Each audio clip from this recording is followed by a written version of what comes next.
نعرہ خلافت، نعرہ حیدری، علماء اہل سنت، تاجدار ختم نبوت، تاجدار ختم نبوت، تاجدار ختم نبوت۔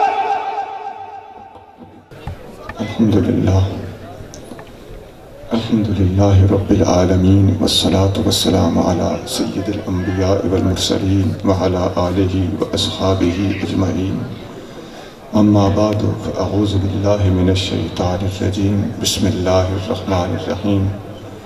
هو الذی ارسل رسولہ بالہدی ودین الحق لیظہرہ علی الدین کلہ، صدق اللہ مولانا العظیم۔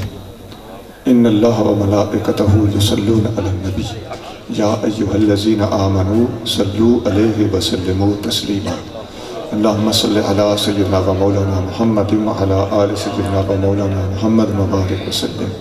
الصلاة والسلام علیکہ یا سیدی یا رسول اللہ وعلی آلکہ و اصحابکہ یا سیدی یا حبیب اللہ۔ معزز و مکرم واجب الاحترام ذی العزت والاحتشام، مفسر قرآن، شارح مسلم حضرت علامہ عبدالرشید صاحب ادام اللہ ذلہم العالی، محترم المقام حضرت قبلہ علامہ عبدالرشید صاحب مہروی، جناب محترم حضرت علامہ یار محمد صاحب چشتی، دیگر کثیر التعداد علماء اکرام، بزرگوں، بھائیوں، عزیزوں، اللہ کریم مجھے اور آپ کو حضور محبوب نبی کریم رؤوف الرحیم صلی اللہ علیہ وآلہ وسلم کی سچی غلامی، محبت اور اتباع کی توفیق عطا فرمائے۔ اللہ کریم آپ سب کا خاتمہ ایمان پر کرے۔ فقیر سے پہلے حضرت علامہ یار محمد چشتی صاحب نے نہایت علمی اور دل نشین گفتگو فرمائی، اور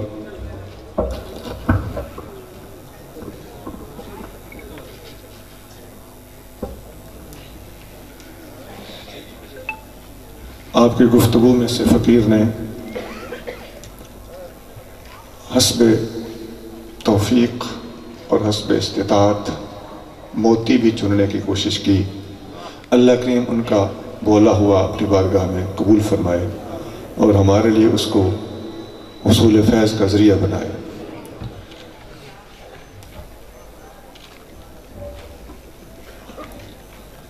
ہمارے نبی کریم رؤوف الرحیم صلی اللہ علیہ وآلہ وسلم کو اللہ کریم نے بہت سارے مشن دے کر دنیا کے اندر مبعوث فرمایا۔ آقا کریم صلی اللہ علیہ وسلم کے تمام کارناموں کا احاطہ انسان کے بس میں نہیں ہے، لیکن مجموعی طور پر جب ہم آسان بنا کر اپنے ساتھیوں کے سامنے آقا کریم صلی اللہ علیہ وآلہ وسلم کے مقاصد بعثت اور مشن رکھتے ہیں تو تین موٹے موٹے بڑے بڑے مشن ہمارے سامنے آتے ہیں۔ آپ کریم صلی اللہ علیہ وسلم کا پہلا بڑا مشن جسے آپ نے نبھایا ہے وہ ہے جاہل دنیا کو علم کی دولت سے مالا مال کرنا۔ دوسرا مشن ہے اخلاق کو اس کی بلندیوں تک پہنچانا، اور تیسرا مشن ہے اسلام کو پوری دنیا پر غالب کرنا۔ دوبارہ سن لیں، پہلا مشن ہے جاہل دنیا کو علم دینا، دوسرا مشن ہے اخلاق کو اس کی بلندیوں تک پہنچانا، اور تیسرا مشن ہے پوری دنیا پر اسلام کو غالب کرنا۔ یہ میں نے لمبے لمبے جملے بولے ہیں، ایک ایک دو لفظ میں بات ختم کر دوں۔ تین مشن ہیں، علم، اخلاق، غلبہ اسلام۔ بالکل آسان ہو گیا۔ ان تینوں میں سے پہلا مشن میں نے عرض کیا ہے علم۔ نبی کریم صلی اللہ علیہ وسلم کے دنیا میں تشریف لانے سے پہلے والے زمانے کا ایک نام ہے کتابوں میں، تاریخ اور سیرت کی کتابوں میں، بلکہ قرآن کے اندر بھی وہ لفظ ملتا ہے کہ محبوب کریم صلی اللہ علیہ وسلم سے پہلے کا زمانہ اندھیروں کا زمانہ تھا. حضور سے پہلے کے زمانے کو دور جاہلیت کہا جاتا ہے، زمانہ جاہلیت کہا جاتا ہے. جب آپ سے پہلے کا زمانہ جہالت کا زمانہ ہے تو اس لفظ سے ہی پتہ چل گیا کہ آقا نے دنیا میں تشریف لا کر جہالت کو علم کی روشنی میں تبدیل کیا. آپ کے آنے کا مقصد یہیں سے واضح ہو گیا. اس زمانے کو جہالت کا زمانہ کہنا ہی اس بات کا ثبوت ہے کہ حضور کا زمانہ علم کا زمانہ ہے. پہلے جہالت تھی، اب علم ملا. پہلے اندھیرے تھے، اب روشنی ملی. پہلے گمراہی تھی، اب ہدایت ملی. اللہ کریم قرآن شریف میں ارشاد فرماتا ہے هو الذی بعث فی الامیین رسولا منہم. اللہ وہ ہے جس نے امیوں میں اپنا شان والا رسول بھیجا. یتلو علیہم آیاتہ، وہ ان کے سامنے اللہ کی آیتیں پڑھتا ہے. ویعلمہم الکتاب ویزکیہم، انہیں نگاہ سے پاک کرتا ہے. ویعلمہم الکتاب والحکمہ، میرا نبی انہیں کتاب بھی پڑھاتا ہے، حکمت بھی پڑھاتا. یہ حکمت سے مراد یہ نبض دیکھنے والی حکمت نہیں ہے. یہ نیچے ایک ہی بار رکھ دیں یا رہنے دیں. حکمت کیا ہے؟ کتاب قرآن ہے اور حکمت اسی قرآن کے اندر خاص قسم کی تعلیم ہے جسے علوم باطنیہ کہا جاتا ہے. کتاب عام ہے، حکمت اسی کتاب کے اندر خاص ہے. جیسا حدیث شریف میں آتا ہے ان اللہ جعل الحق علی لسان عمر وقلبہ، جامع ترمذی میں حدیث ہے. اللہ تعالیٰ نے عمر کی زبان پر بھی حق جاری کر دیا ہے، دل پر بھی حق جاری کر دیا ہے. جو زبان پر جاری ہو اسے کتاب کہتے ہیں، جو دل پر جاری ہو اسے حکمت کہتے ہیں.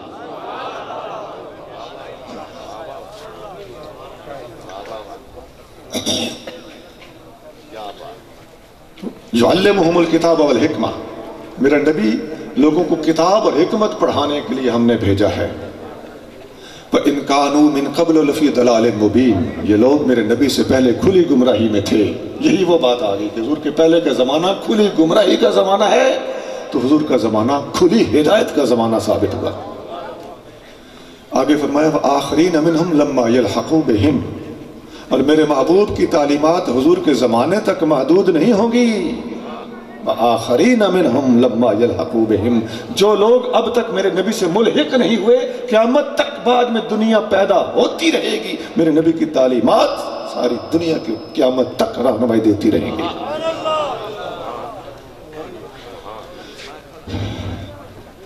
حدیث شریف میں آتا ہے، ابو داؤد شریف میں حدیث، حبیب کریم صلی اللہ علیہ وسلم نے ارشاد فرمایا انما انا لکم بمنزلۃ الوالد، اے لوگوں میں تمہارے لیے والد کی حیثیت رکھتا ہوں. لأعلمکم، اس لیے کہ میں تمہیں علم سکھاتا ہوں. ایک تو پتہ چل گیا کہ جو علم سکھائے وہ والد ہوتا ہے. دوسرے یہ بھی پتہ چل گیا کہ جب حضور علم سکھائیں تو ایک کو علم سکھایا تو ایک کا والد بنا، جس نے پوری کائنات کو علم سکھایا وہ پوری کائنات کا روحانی باپ ہے.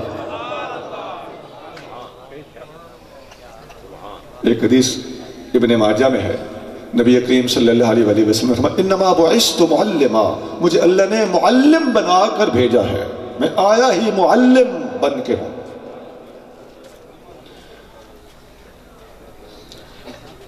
ایک حدیث میں آتا ہے، سیرت کی کتابوں میں کثرت سے یہ بات ملتی ہے کہ نبی کریم صلی اللہ علیہ وسلم خود تو معلم کائنات ہیں، لیکن مدینہ شریف میں ہجرت کر کے جانے سے پہلے آپ کریم صلی اللہ علیہ وسلم نے حضرت مصعب بن عمیر رضی اللہ تعالی عنہ کو مدینہ کے لوگوں کی ٹریننگ کے لیے، تربیت کے لیے، ایڈوانس علم سکھانے کے لیے اپنے سے پہلے استاد بنا کر بھیجا تھا، اور ان کو وہاں پر مقری کہا جاتا تھا.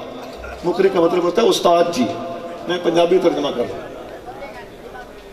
تو یاد رکھیے جو حضور کے پہنچنے سے پہلے مدینے والوں کا سب کا استاد ہوگا، اس کے علم کا بھی کیا ٹھکانہ ہوگا.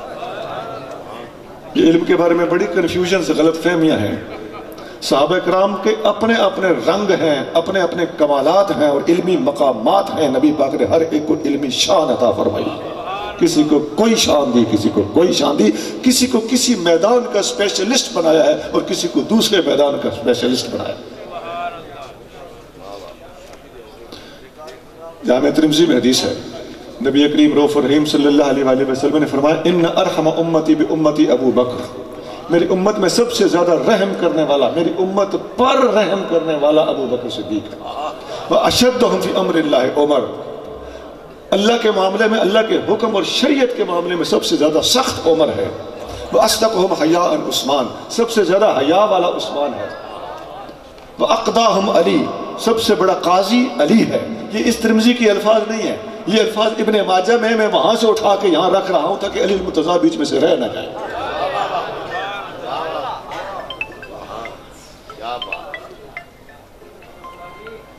ہمیں اللہ کے پیاروں کا ذکر کرتے وقت سارے یاد رہتے ہیں۔ پھر فرمایا وَأَعْلَمُ الْحَلَالِ وَالْحَرَامِ مُعَاذ بن جبل، حلال اور حرام کا سب سے بڑا عالم معاذ بن جبل ہے۔ وَأَقْرَهُمْ اُبَيْ بن کعب، میری امت کا سب سے بڑا قاری ابی بن کعب ہے۔ یہ میں کہہ رہا تھا اسپیشلٹیز ہیں، تخصص ہے۔ سب سے بڑا حلال حرام کا عالم معاذ، سب سے بڑا قاری ابی بن کعب۔ وَأَفْرَدُهُمْ زید بن ثابت، سب سے بڑا میراث کا عالم ہے، میراث کا عالم زید بن ثابت۔ وَأَمِينُ أُمَّتِ ابو عبیدہ بن الجراح، میری امت کا امین ابو عبیدہ بن جراح ہے۔ وَحِبْرُ أُمَّتِ عبداللہ بن عباس، میری امت کا عالم عبداللہ بن عباس ہے۔ یہ ترمذی میں ہے، ابن ماجہ میں ہے، مستدرک حاکم میں ہے، کئی کتابوں میں حدیث موجود ہے۔ پتہ چلتا ہے کہ آقا نے علم پڑھانے کی جو ذمہ داری اللہ نے سونپ کر بھیجا تھا، آقا کریم صلی اللہ علیہ وسلم اس خیرات کو خوب تقسیم کیا۔ حلال حرام کا سب سے بڑا عالم اگر ایک ہے تو خالی دوسرے بھی نہیں ہیں۔ بات تو تخصص کی ہو رہی ہے۔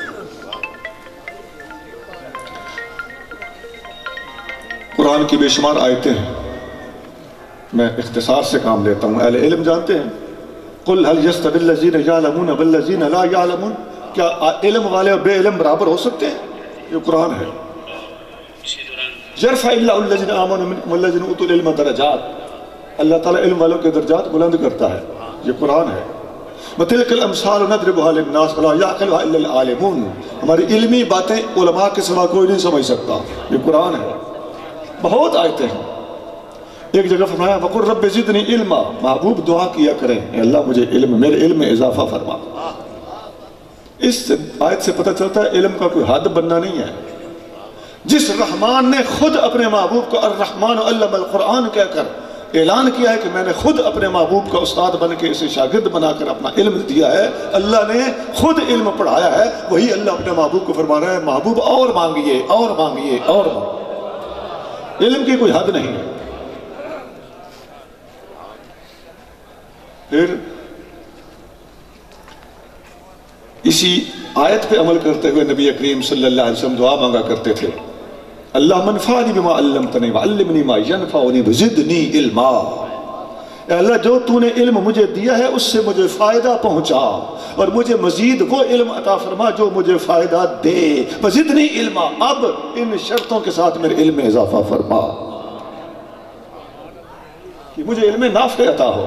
بے فائدہ علم، محض الفاظ رٹ لینا نبی کریم صلی اللہ علیہ وسلم کے علم پڑھانے کا اصل مقصود نہیں ہے۔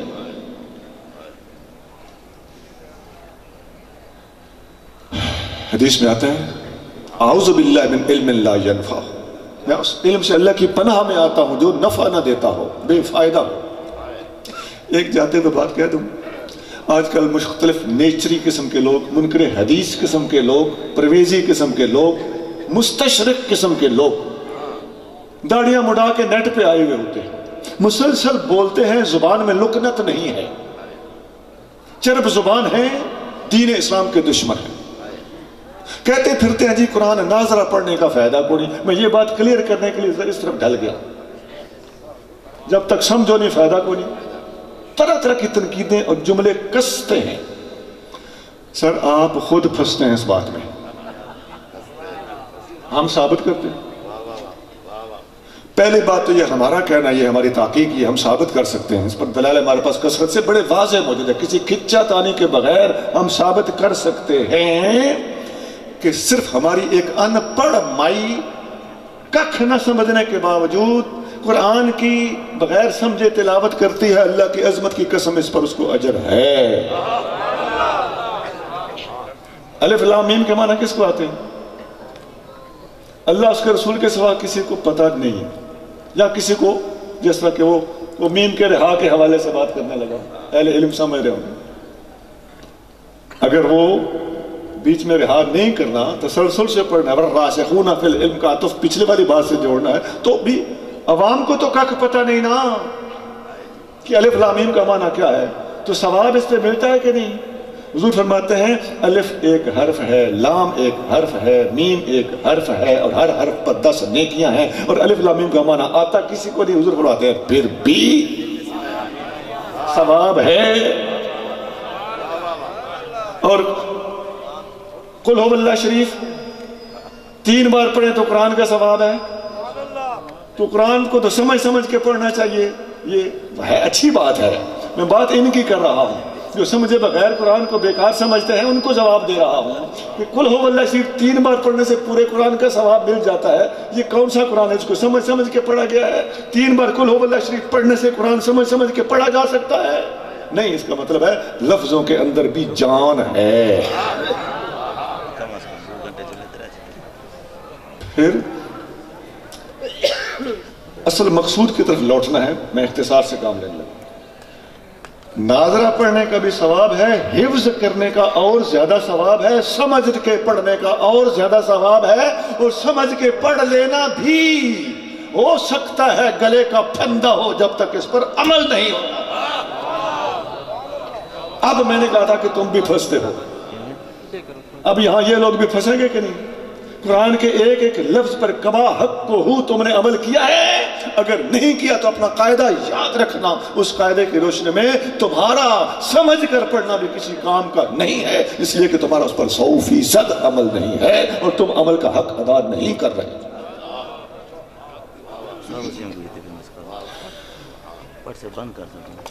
تو آقا کریم صلی اللہ علیہ وسلم اللہ نے حکم دیا وَقُلْ رَبِّ زِدْنِي عِلْمًا، اسی لیے حدیث میں آتا ہے اطلب العلم ولو بالسین، علم حاصل کرو خواہ تمہیں چین جانا پڑے۔ اور چین اس لیے نہیں کہ چین میں زیادہ علم ہے، یہ دور کا سفر کرنے سے استعارہ ہے کہ جنہیں دور بھی جانا پڑے تو علم کے لیے نکلو۔ بڑے بڑے اولیاء نے، بڑے بڑے علماء نے لمبے سفر کر کے ماں نے اپنے جگر کے ٹکڑے پردیس بھیجے ہیں اس لیے کہ علم حاصل کرنے کے لیے ماں باپ سے دور رہنے والے بچہ ہی زیادہ آسان طریقے سے علم حاصل کرتا ہے۔ یہ لاڈ پیار علم نہیں سیکھنے دیتا۔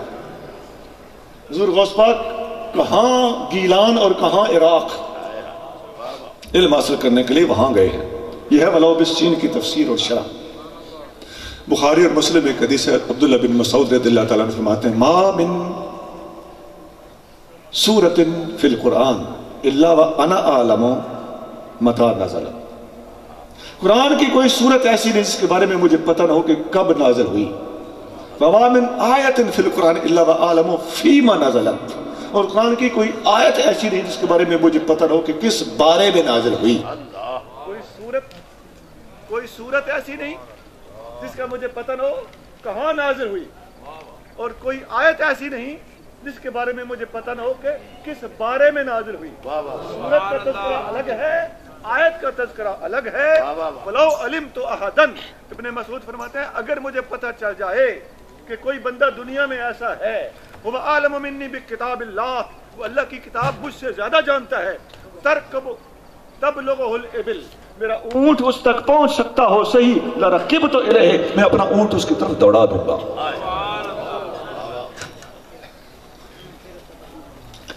تو حضور فرما رہے ہیں خواہ چین جانا پڑے علم کے پیچھے جاؤ، اور ابن مسعود کا قول بخاری مسلم ہے کہ مجھ سے بڑا عالم اگر مجھے کوئی میں نے سن لیا، میرا اونٹ پہنچ سکا تو میں بھی پہنچ جاؤں۔ بہت سے علماء کے، تابعین کے، بلکہ صحابہ اکرام کے ایسے حالات واقعات ملتے ہیں کہ علم سیکھنے کے لیے بڑے بڑے سفر کیے۔ حضرت کثیر بن قیس کی مشہور حدیث ہے، وہ جو حدیث ہے کہ سمندر کی مچھلیاں بھی عالم کے لیے دعا کرتی ہیں، اور علماء طالب علم کے راستے میں فرشتے پر پھیلاتے ہیں، اور علماء نبیوں کے وارث ہوتے ہیں۔ یہ حدیث سننے کے لیے کثیر بن قیس کوفہ سے چلے اور مدینہ کے پاس سے گزرتے ہوئے شام پہنچے، ابو درداء رضی اللہ عنہ سے جا کے ملے، کہنے لگے حضور میں یہ حدیث سننے کے لیے آیا ہوں، حدیث تو مجھے پہلے بھی پتا ہے، میں اس زبان سے سننا چاہتا ہوں جس کے کانوں نے خود حضور سے سنا۔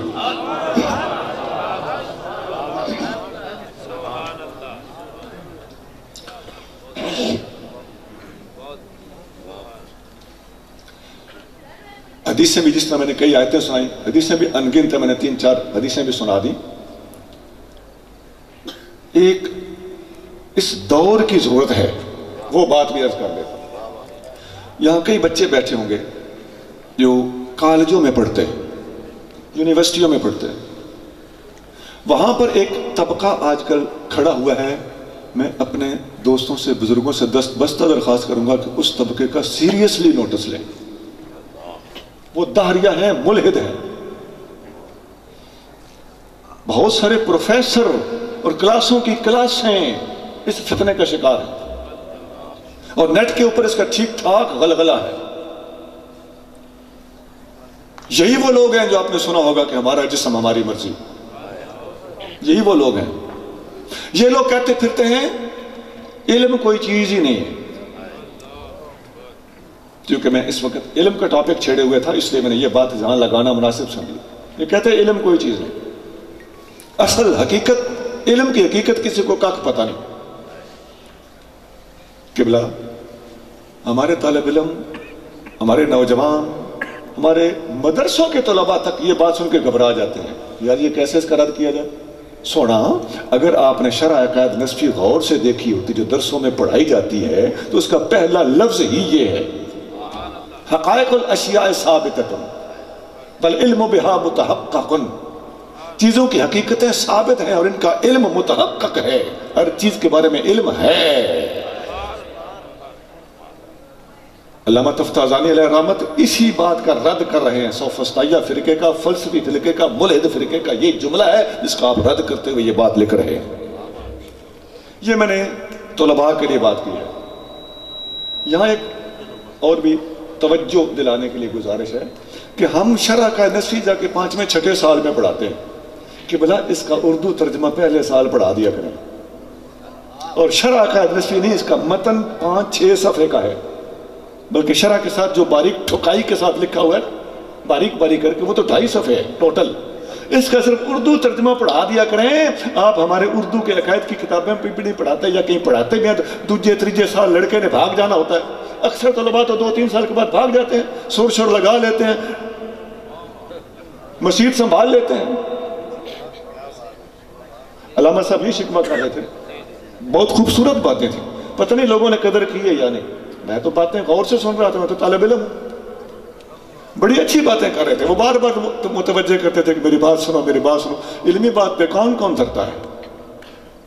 باتیں بالکل درست تھیں۔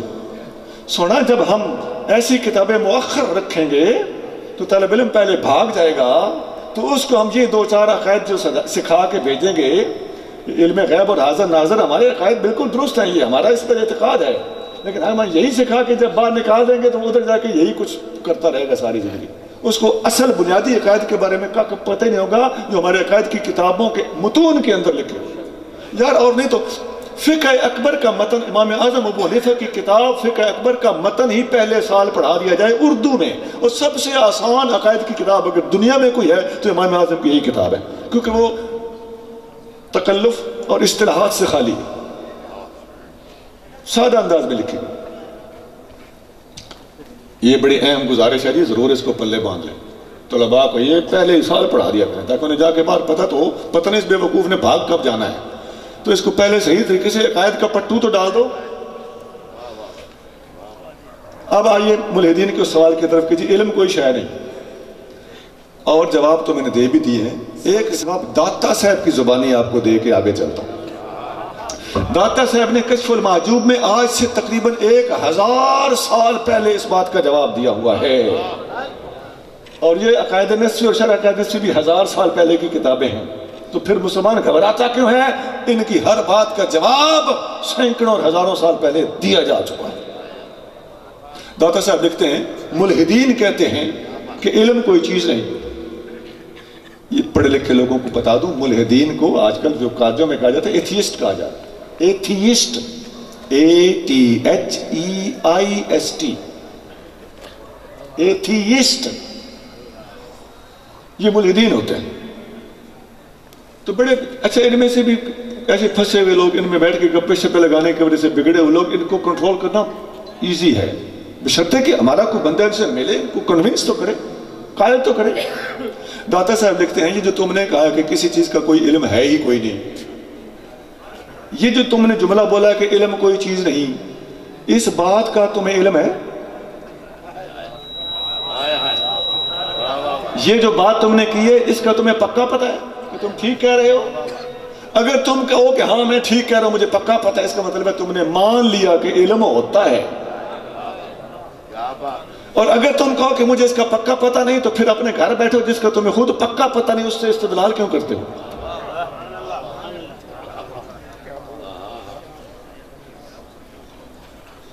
میں نے اختصار کے ساتھ ایک بات آپ کی خدمت میں مکمل کر کے رکھ دی کہ حضور کا مشن علم سکھانا ہے.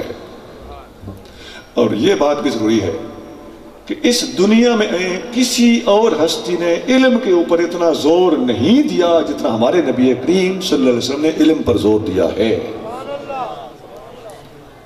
آپ دنیا کی کوئی آسمانی کتاب پڑھ کے دیکھ لیں، کسی اخلاقی شخص کی یا کسی تعلیمی شخص کی کوئی کتاب پڑھ کے دیکھ لیں، خدا کی عظمت کی قسم جتنی آیتیں علم کے بارے میں قرآن میں ہیں اور حدیث کی کتابوں کے اندر جتنے ابواب موجود ہیں، اس صفحہ ہستی پر حدیث کی سینکڑوں کتابوں میں سے ایک کتاب بھی ایسی نہیں ہے جس کے اندر کتاب العلم موجود نہ ہو. علم کا پورا چیپٹر. آقا کے تشریف لانے کا دوسرا مقصد تھا اخلاق کو اس کی بلندیوں تک پہنچانا. اللہ کریم قرآن شریف میں ارشاد فرماتا ہے وَإِنَّكَ لَعَلَىٰ خُلُقٍ عَظِيمٍ، اے محبوب آپ عظیم اخلاق کے اوپر ہو. عَلَىٰ خُلُق، اخلاق کے اوپر. یہ نہیں فرمایا انت صاحب الخلق، آپ اخلاق والے ہو، انت ذو الاخلاق، آپ اخلاق کے صاحب ہو، ایسا نہیں فرمایا. فرمایا انَّكَ لَعَلَىٰ خُلُق، آپ اخلاق کے اوپر ہو. یہ اوپر ہونے کا کیا مطلب ہے؟ اس کا مطلب یہ ہے کہ ہم اور آپ اخلاق کا مظاہرہ کرتے وقت سوچوں میں پڑتے ہیں، کہیں یہ نہ کہہ دوں، کہیں وہ نہ کہہ دوں، کہیں اوپر نہ ہو جائے، کہیں نیچے نہ ہو جائے، کہیں سلپ آف ٹنگ نہ ہو جائے. ہمیں اہتمام اور تکلف سے کام لینا پڑتا ہے. نبی کریم صلی اللہ علیہ وسلم بغیر تکلف کے جو بولتے ہیں وہ اخلاق کے مطابق ہوتا ہے، جو کرتے ہیں اخلاق کے مطابق ہوتا ہے. اس لیے نبی کریم صلی اللہ علیہ وسلم کے اخلاق حضور کے کنٹرول میں ہے، اس لیے اللہ نے فرمایا کہ آپ اخلاق کے اوپر فائز ہو. آپ بائی دا وے کوئی بات کرتے تھے تو وَمَا يَنْتِقُ عَنِ الْهَوَىٰ إِنْ هُوَ إِلَّا وَحْيٌ يُوحَىٰ کے ذریعے سے اللہ کریم تصدیق کرتا ہے کہ میرا نبی جو کہتا ہے ہماری رہنمائی میں کہتا ہے. ابو داؤد شریف میں ایک حدیث ہے، نبی کریم صلی اللہ علیہ وسلم کے صحابی حضرت عبداللہ بن عمر بن عاص رضی اللہ تعالیٰ عنہ نوجوان صحابی تھے. آقا کریم صلی اللہ علیہ وسلم جو بات بولتے تھے یہ لکھ لیتے تھے. انہوں نے 3 جلدوں میں حدیث کی کتاب لکھی تھی جو حضور کو چیک بھی کرائی تھی، اس کا نام صحیفہ صادقہ تھا. ان کو بزرگ صحابہ اکرام نے منع کیا کہ حضور کریم صلی اللہ علیہ وسلم کبھی جلال میں بولتے ہیں، کبھی جمال میں بولتے ہیں، کوئی بات لکھنے والی ہوتی ہے، کوئی بات لکھنے والی نہیں ہوتی، آپ ہر بات لکھ لیتے ہو. تو انہوں نے یہ بات حضور کو عرض کر دی، یا رسول اللہ میرے چاچے کہتے ہیں ہر بات نہ لکھا کرو. آقا نے فرمایا اکتب انی، میں جو کہوں لکھ لیا کرو. فوالذی نفسی بیدہ ما خرج منہ الا حق، ادھر انگلی مبارک لگا کے فرمایا یہاں سے اللہ کی قسم یہاں سے حق کے سوا کچھ نہیں نکلتا. یہ انک لعلی خلق عظیم، آپ عظیم اخلاق کے اوپر فائز ہو، اخلاق آپ کے کنٹرول میں ہے. جلال میں بولو گے معیار کے مطابق ہوگا، جمال میں بولو گے معیار کے مطابق ہوگا۔ جلال میں بولنا اور جمال میں بولنا تو دور کی بات ہے، خود جلال بھی اخلاق کے مطابق ہوگا، جمال بھی اللہ کی رہنمائی کے مطابق ہوگا۔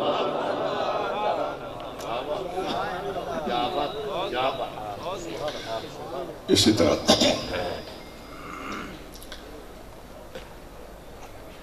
جو تصوف کی کتابیں ہیں یہ تو سراپا اخلاق ہوتی ہیں۔ اخلاق کو آداب بھی کہا جاتا ہے، اخلاق بھی کہا جاتا ہے، تصوف بھی کہا جاتا ہے، بلکہ ایک خاص اصطلاح میں بات کروں تو زہد اور اخلاص بھی کہا جاتا ہے۔ اگلے زمانے میں تصوف کے یہ مختلف نام ہوتے تھے۔ امام احمد حنبل کی کتاب ہے کتاب الزہد، حضرت عبداللہ بن مبارک کی ایک حدیث کی کتاب ہے کتاب الزہد، آپ پڑھ کے دیکھ لیں، یہ تصوف کی کتابیں ہیں، اصطلاح اور تھی۔ پھر ان جاہلوں کو پٹنا پڑ گیا کہ یہ لفظ بعد میں تیار کیا گیا ہے، یہ اصطلاح بعد میں وضع کی گئی ہے، تمہاری اپنی اصطلاحیں بعد میں نہیں وضع کی گئی۔ تصوف کے خلاف ہرزہ سرائی کرنے والوں کو ہم دعوت فکر دیتے ہیں کہ آپ کی تمام تر اصطلاحات قرآن و سنت سے کہاں ماخوذ ہیں۔ آپ معاشیات کی ساری اصطلاحات جو لیے پھرتے ہو یہ کہاں سے آئیں؟ سیاسیات کی ساری اصطلاحات کہاں سے آئیں؟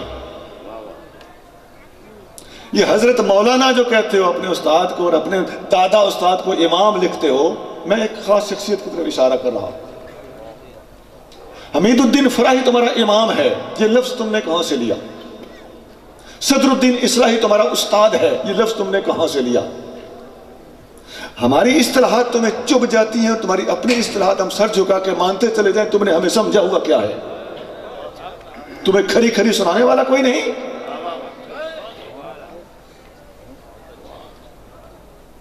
ہم غوث کتب ابدال کہیں تو تم کہتے ہو اولو العزم انبیاء کے مقابلے پر یہ اصطلاحات گھڑی گئی ہیں۔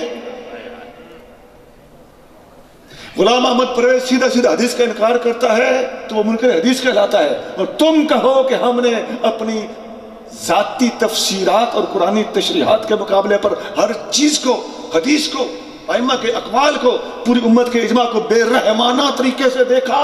یہ بے رحمانہ طریقے کا لفظ استعمال کرنا حدیثوں کے لیے، اجماع کے لیے، صحابہ کے اقوال کے لیے، یہ بذات خود ادب اور تمیز کے دائرے سے نکلی ہوئی بات ہے۔ یہ لفظ بول رہے ہیں جو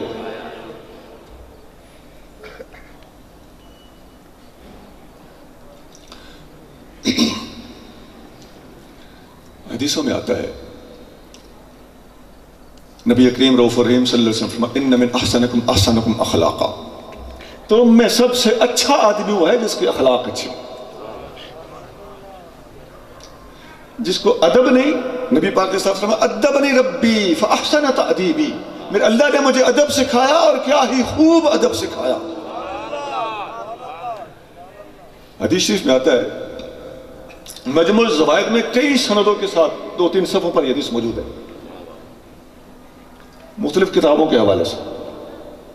حبیب کریم صلی اللہ علیہ وسلم کے آپ جب تشریف فرمائے تھے تو سامنے یکا یک جبریل امین پہنچ گئے اور اوپر دیکھنے لگے، اتنے میں ایک اور فرشتہ آ گیا۔ اب حضور سارا منظر دیکھ رہے، حضرت جبریل نے نبی کریم صلی اللہ علیہ وسلم کو بتایا کہ یا رسول اللہ یہ وہ فرشتہ ہے جو آج تک زمین پہ نہیں اترا، آج پہلی بار آپ کے لیے آیا ہے، یہ آپ سے کچھ بات کرے گا۔ اس فرشتے نے نبی پاک سے پوچھا یا رسول اللہ، اللہ تعالیٰ نے مجھے آپ پر سوال کرنے کے لیے بھیجا ہے، آپ ایسی نبوت پسند فرماتے ہیں جس کے ساتھ بادشاہی بھی ہو، یا ایسی نبوت پسند ہے جس میں بندگی ہو؟ بادشاہت پسند ہے یا ابدیت پسند ہے؟ نبی کریم صلی اللہ علیہ وسلم نے جبریل امین کی طرف سوالیہ نگاہوں سے دیکھا مشورہ لینے کے لیے۔ جبریل امین نے، اب آپ لوگ میری طرف دیکھیں، حضور دیکھ رہے ہیں جبریل کی طرف، سوال یہ ہے کہ ابدیت مانگوں یا بادشاہی مانگوں؟ حضور دیکھ رہے ہیں جبریل کی طرف، جبریل حضور کو جواب دیتے ہیں، بولے بغیر اشارے سے جواب دیا جا رہا ہے۔ جبریل نے ایسے کیا،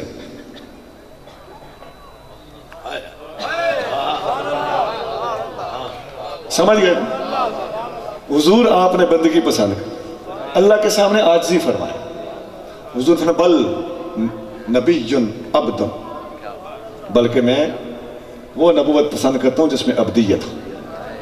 یہ ہے آقا فرما رہے ہیں ادبنی ربی، میرے رب نے مجھے ادب سکھایا ہے، اور کیا ہی خوب ادب سکھایا. ادب بڑی پیاری چیز کا نام ہے. ادب دین کی روح ہے، اور ادب ہی تصوف کی بھی روح ہے. داتا صاحب لکھتے ہیں کشف المعجوب میں، ابو الحفظ حداد علیہ رحمت کا قول داتا صاحب بیان کرتے ہیں، التصوف کلہ آداب، تصوف سارے کا سارا ادب ہے. لکل حال ادب ولکل مقام ادب، ہر حال کا ادب ہے، ہر مقام پر پہنچ کر ایک ادب ہے. فمن عرف آداب الاوقات فقد بلغ مبلغ الرجال، جس نے ہر وقت کا ادب پہچان لیا وہ مردوں کی صف میں داخل ہو گیا، وہ جڑاں بن گیا، یعنی کامل بن گیا. اولیاء اللہ مرد کامل کو کہتے ہیں. مرد نگاہ کرن جس ویلے مشکل رہے نہ کائی، تو مرد سے کیا مراد ہے؟ کامل. فقد بلغ مبلغ الرجال، جس نے ادب سیکھ لیا وہ جڑاں بن گیا. حدیث شریف میں آتا ہے. اب بات سمجھنے کی یہ ہے کہ اخلاق کا تو ہمیں حکم ہے. اخلاق کا سٹینڈرڈ کیا ہے، معیار کیا ہے؟ ہم کیسے پہچانے کہ اس بندے کا اخلاق اچھا ہے؟ جو ہاتھ جوڑ کے بات کرے اس کا اخلاق اچھا ہے،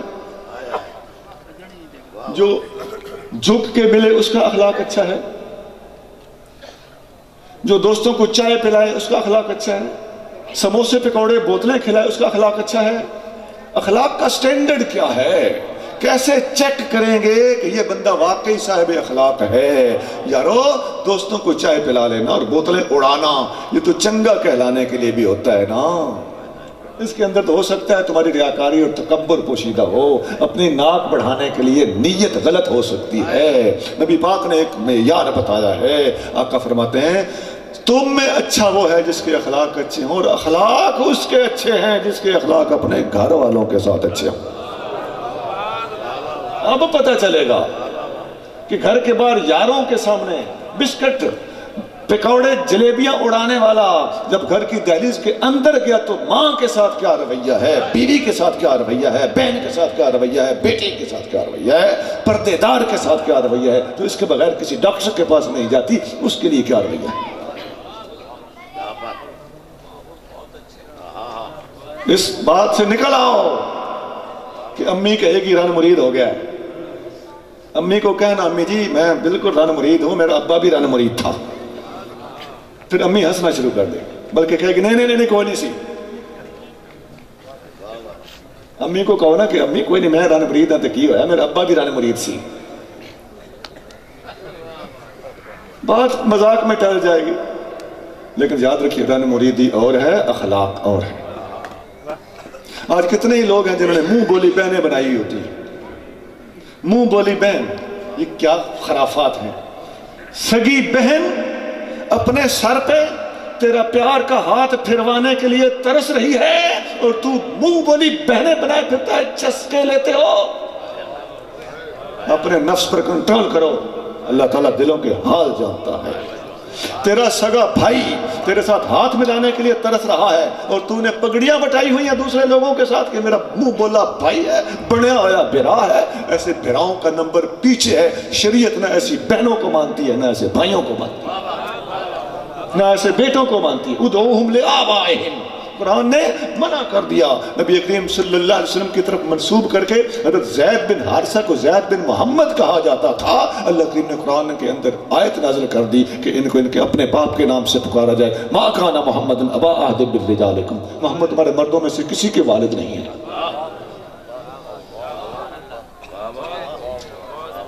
اور جو گھر والوں کے ساتھ اخلاق کا رویہ ہے، آپ لوگوں کو میں ایک کلام سنانے لگا ہوں. میرا چھوٹا بھائی 1.5 سال کا رہ گیا تو میرے والد صاحب فوت ہو گئے. میں اس وقت 9ویں جماعت میں پڑھتا تھا. میں نے اس بھائی کے لیے کچھ کلام لکھا تاکہ اللہ کرے یہ سدھر جائے. بڑا بھائی ہونے کے ناطے میری کچھ ذمہ داریاں تھیں، وہ میں آپ کو بھی سنانے لگا. میرے چھوٹے بھائی کا نام ہے سید رسول. بولیے کیا نام ہے؟ سید رسول. وہ اس میں لفظ آئے گا اس لیے تاکہ آپ وہ لفظ سن کے گھبرا لیں. لے سن ذرا کن دھر کے اے گلاں جے تد پھولیاں، اے متی موتی قیمتی مت سمجھیں پتھر گولیاں، تیرے اندر نفس شرارتی ادے مار سرے وچ مولیاں، ادی گل نہ منی ہک بھی توڑے 100 کری مکرولیاں، دل دنیا نال نہ لاویے اتھے پھس گئیاں کئی بھولیاں، سر بدل گج سی موت دا کے لسیاں تک کے بولیاں۔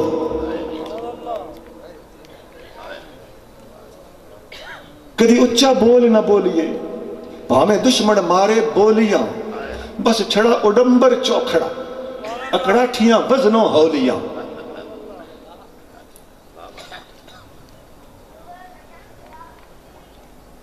ہر سخی حبیب خدا دا جڑا بھر بھر ونڈے جھولیاں، کنجوس جنت نہ جاوسی نبی پاک حدیثاں بولیاں۔ وہ کنجوس میں آپ کے لیے ترجمہ کر رہا ہوں، میں نے پنجابی بڑی سخت پنجابی ہے۔ کدی شوم جنت نہ جاوسی، اصل الفاظ یوں، شوم ہم کہتے ہیں کنجوس، کدی شوم جنت نہ جاوسی نبی پاک حدیثاں بولیاں۔ تیری جنت ماپیاں کول ہے انہاں قدماں تو میں گھولیاں، تن نکے جے نو پالیا ہن گلاں کریں دے ہولیاں، کر شرم انہاں دا پیاریا متے دوزخ کھاویں پولیاں۔ پیڑ آ لنگوٹا بن کے، پیڑ آ لنگوٹا بن کے گھر بہ کچھینداں ڈولیاں، گھر بہ کے ڈولے کشتا میں بڑا موٹا ہوں گیا، میدان چاہمیں تو پتہ لگ سی نال دیاں دنال ہاتھ پایا سواد ہوندہ ہے، پتہ لگ رہا تیری جیندے کتنی ہے۔ پیڑ آ لنگوٹا بن کے گھر بہ کچھینداں ڈولیاں، انہوں لنگوٹا بننا تو شرم جائز نہیں نا، اس کی میں وضاحت اگلے شعر میں کر رہا ہوں۔ اے پیڑ فقر دا اوپرا، اے پیڑ فقر دا اوپرا اس نال ترکڑی تولیاں۔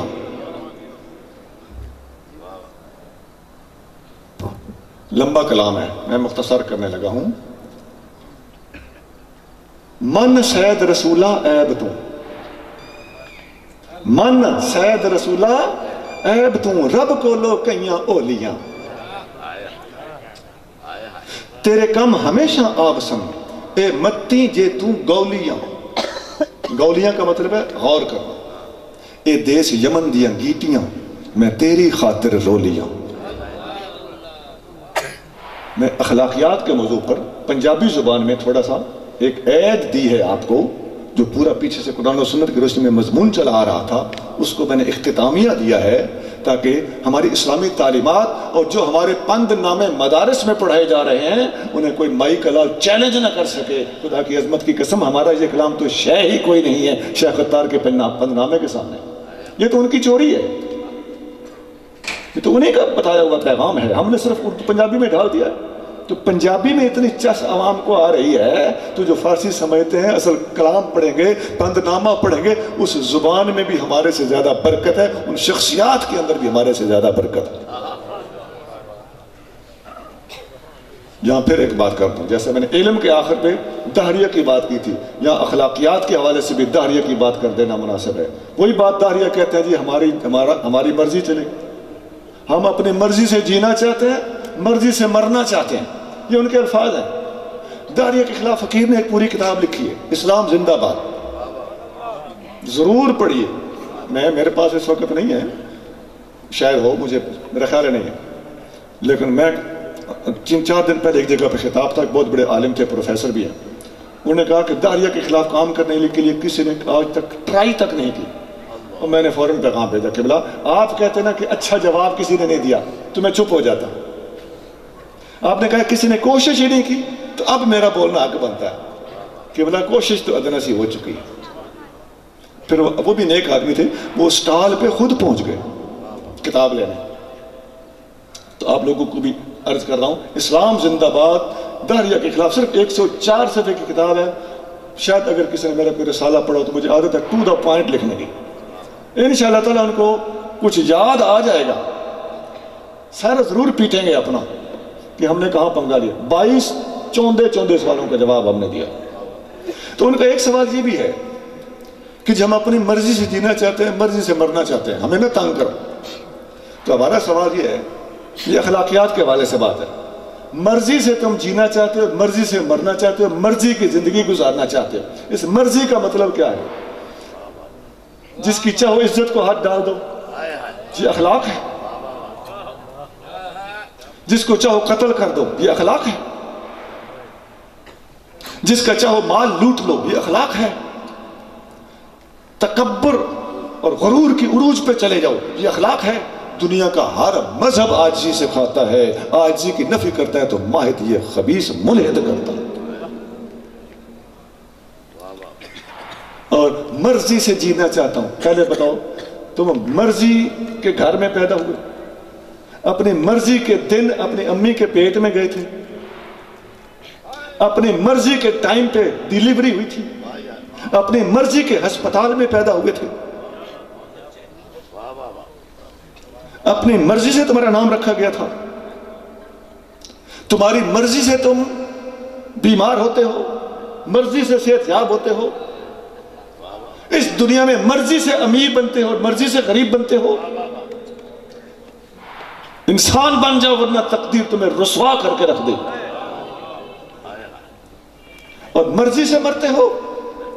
یہ مرنا جینا مرضی، چلو جینا تو مرضی کا، پھر اس سے نچلی سطح کی بات ہے، مرنا مرضی کا کیا ہوتا ہے؟ تمہیں پتا ہے کہ تم اپنی مرضی سے کب مرو گے؟ مرضی سے مرنے کا طریقہ خودکشی کے سوا ہے ہی کوئی نہیں، اور خودکشی بھی کوئی پتہ نہیں، کبھی کامیاب ہوتی ہے اور کبھی نہیں ہوتی۔ بندے پکھے سے لٹکے ہوئے بندے کو بھی آ کے اتارنے والے اتار لیتے ہیں اور بندے بچ جاتے ہیں۔ تم جی کے دکھاؤ اور تم مر کے دکھاؤ، مرضی تمہاری نہیں چلے گی، مرضی اس کی چلے گی جس کا تم انکار کرتے ہو، واحد لا شریک۔ یہ ان کی اخلاقی غلطی تھی، اس کا میں نے آخر میں ازالہ کر دیا۔ تیسرا پوائنٹ جس کو نبی کریم صلی اللہ علیہ وسلم نبھانے کے لیے دنیا میں تشریف لائے، آقا کریم صلی اللہ علیہ وسلم نے تیسری ذمہ داری یہ نبھائی کہ پوری دنیا میں اسلام کو غالب کر کے دکھایا۔ اللہ کریم قرآن میں ارشاد فرماتا ہے،